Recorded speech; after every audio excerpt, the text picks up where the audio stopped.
मुझे अमरता की तरफ ले चलो। मेरा यहां पर दूसरी बार आगमन हुआ है और मैं नारायण साहब गिरी जी को तो कोटि कोटि धन्यवाद देता ही हूं। मैं उनके गुरु की भी बहुत ज्यादा धन्यवाद देता हूं कि उन्होंने ऐसा हीरा, लाखों में एक हीरा ढूंढा है। देखिए, सतगुरु दर्शन के दर्शन बहे, दीना दरस कराए, बलिहारी गुरु आपको दीना भ्रम मिटाए। गुरु दाता गुरु आप विधाता, परमारथ उपकारी, आनंद रूप स्वरूप दयानिधि पतित अनेक अनतारी। साहिब तुम दयाल हो, यार ढोलक पे तना हाथ मार देख लो, मैं तो वैसे ही। तुम दयाल हो, तुम लग मेरी दौड़, जैसे काग जहाज को और न सूझे ठौर। क्या करने आए थे, क्या कर बैठे, तो कहीं मंदिर बना बैठे तो कहीं मस्जिद बना बैठे। अरे हमसे तो अच्छी परिंदों की जात है, कभी मंदिर पे जा बैठे तो कभी मस्जिद पे जा बैठे। सत्संग प्रेमियों, नारायण गिरी साहब जैसा उनका नाम है ऐसा ही उनका काम है। वो नारायणी है और नारायण में भी गिरी हैं। गिरी कहते हैं मींग को, जो बहुत बेशकीमती होती है, जिसकी कोई कीमत नहीं होती है। और उनके गुरु श्यामगिरी साहब वो बहुत भाग्यशाली गुरु हैं जिनको ऐसा शिष्य मिला है। मैं देख रहा था वो तड़प रहे थे अपने गुरु के लिए। गुरु गोविंद दो खड़े, काके लागू पाए, और बलिहारी गुरु आपने गोविंद दियो बताए। अरे इसका कोई अर्थ बता सकता है? गुरु और गोविंद दो खड़े, काके लागू पाए, बलिहारी गुरु आपने गोविंद दियो बताए। मेरे छोटी सी कोठरी मेरे पास है, उसमें मैंने आसन बनाया है। उस आसन पे मैं अपने गुरु को बैठाऊंगी, गुरु को तो बैठाऊंगी, उसमें और जगह नहीं है। मैं चवर ढुलाऊंगी अपने गुरु पे। दरवाजे पे भगवान प्रकट हो गए, कहने लगे क्या हमें आप अंदर नहीं बुलाओगी? गुरुजी तो मेरे बैठे हैं आसन पे, मैं चवर ढुला रही हूं।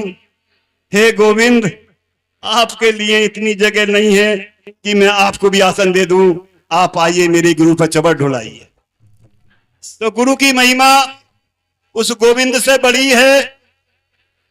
अभी इन्होंने कुछ दिन पहले गिरी साहब ने 11 दिन की तपस्या की।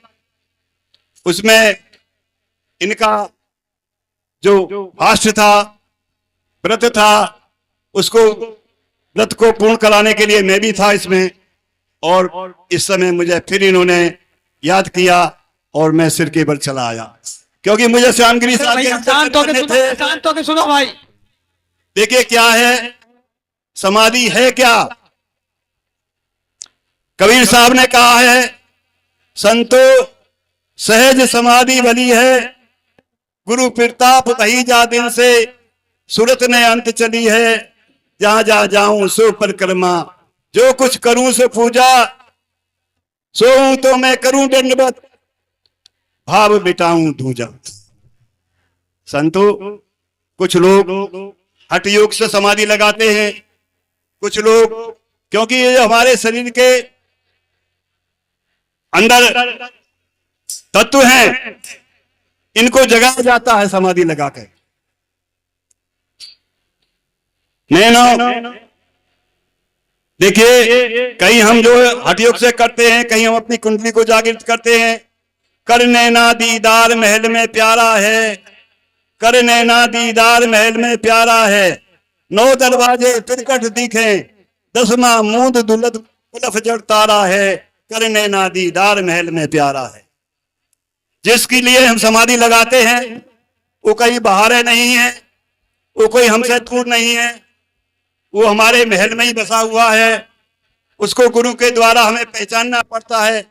पर्दा दूर करे अखियों का, निज दर्शन दिखलावे, साधु सो सतगुरु कोई भावे।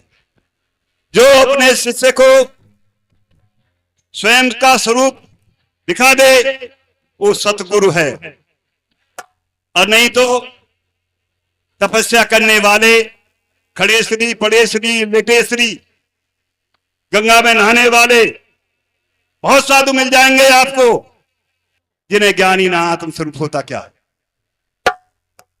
ये ज्ञान हमारे गिरीश श्याम गिरी साहब को था। उन्होंने अपने शिष्य को निर्देश दिया, कहा कि अपने शरीर की जो है आप साधना करिए, साधो शब्द की साधना कीजिए, मन की साधना कीजिए, तन की साधना कीजिए। जब ये सज जाते हैं तो जीव के अंदर जो गंदगी होती है, जो महल होता है, जो वो बाहर निकल जाता है। क्या रह जाता है? स्वच्छता, स्वच्छता रह जाती है। तो करने ना दीदार महल में प्यारा है, 9 दरवाजे त्रिकट दिखे, 10वां मूंद कुलफ जड़ तारा है, उलट सर अपनी गगन समारे। देखिए हमारे शरीर में सब कुछ जो विश्व ब्रह्मांड के अंदर है, जो पूरे ब्रह्मांड में है, वो हमारे शरीर में पूरा क्या पूरा मौजूद है। ये सतगुरु के द्वारा पता पड़ती है कि हम शरीर को अपने को कैसे जागरण करें, कैसे अपनी कुंडली जगाएं, कैसे हम समाधि में जाएं। तो क्या कहते हैं? उलट सर अपनी गगन समारे, 60 चक्रों का शोध विचारे। उलट सर अपनी गगन समारे, 60 चक्रों का शोध विचारे, मेरु दंड सीधा दो पवन धारा है, करने ना दीदार महल में प्यारा है। मैं यहां संतों का भी आह्वान करता हूं कि भाई कोरी गपबाजी से और कोरी बयानबाजी से, भजन गाने से, ढोलक बजाने से, हारमोनियम बजाने से और हरे रामा हरे कृष्ण हरे राम भजने से कुछ नहीं होगा, जब तक आप अपने शरीर का, मन का, तन का शोधन नहीं करेंगे। तो क्या कहा है? चांद सूरज एक एक घर लावे। देखिए गुरु अपने शिष्य को समझा रहे हैं, चांद सूरज एक एक घर लावे, सुषमन सेती ध्यान लगावे, त्रिवेणी के पार उतर पारा है, करने ना दीदार महल में प्यारा है। तो तू अपने अंदर देख, कहां मंदिर जा रहा है, कहां मस्जिद जा रहा है, कहां गुरुद्वारे जा रहा है, कहां चर्च में जा रहा है, कहां तू गंगा सागर जा रहा है। तो ये कहीं जाने की जरूरत ही नहीं है, ये सब तेरे पास है। सिर्फ पर्दा दूर करना है आंखियों का। तो हमारे नारायण गिरी जी ने जो तपस्या की, उन्होंने अपने की शरीर की साधना की, गुरु सानिध्य में की।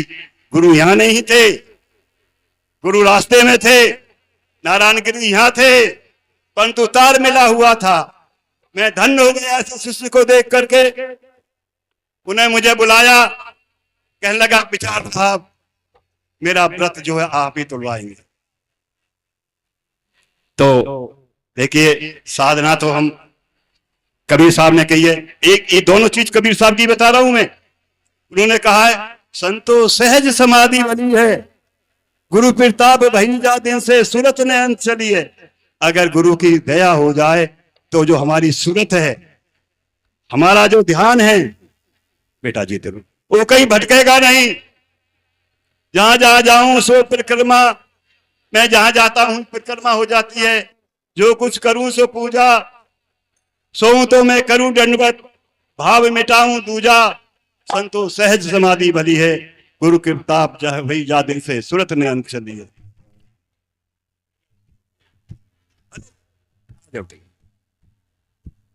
आंख में मूंदू, देखिए आंख मूंदने की जरूरत नहीं है भजन करने में, कान मूंदने की जरूरत नहीं है भजन करने में। आंख न मूंदू कान न रूंदू, काया कष्ट न धारूं, खुले नैन हसस पहचानूं, सुंदर रूप निहारूं।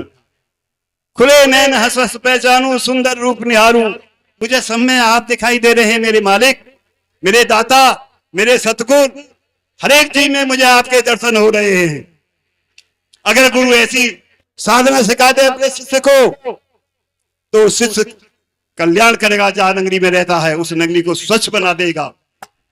इसको बिल्कुल कहते हूं, मैं कहता हूं उस नगरी के बड़े भाग होंगे जहां नारायणगिरी जैसे संत विराजमान होंगे। नारायणगिरी जी ने अपने शरीर का शोधन किया है, मन का शोधन किया है, शब्द का शोधन किया है।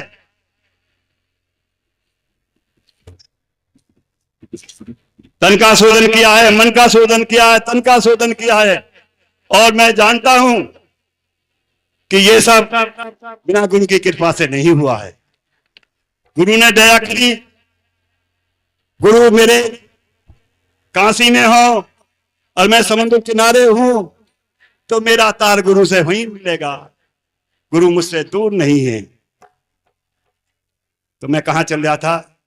आंख ना मूंदूं, कान ना रूंदूं, काया कष्ट न धारूं, नैन पहचानूं, सुंदर रूप निहारूं। शब्द निरंतर से मन लागा। भाई शब्द क्या होता है?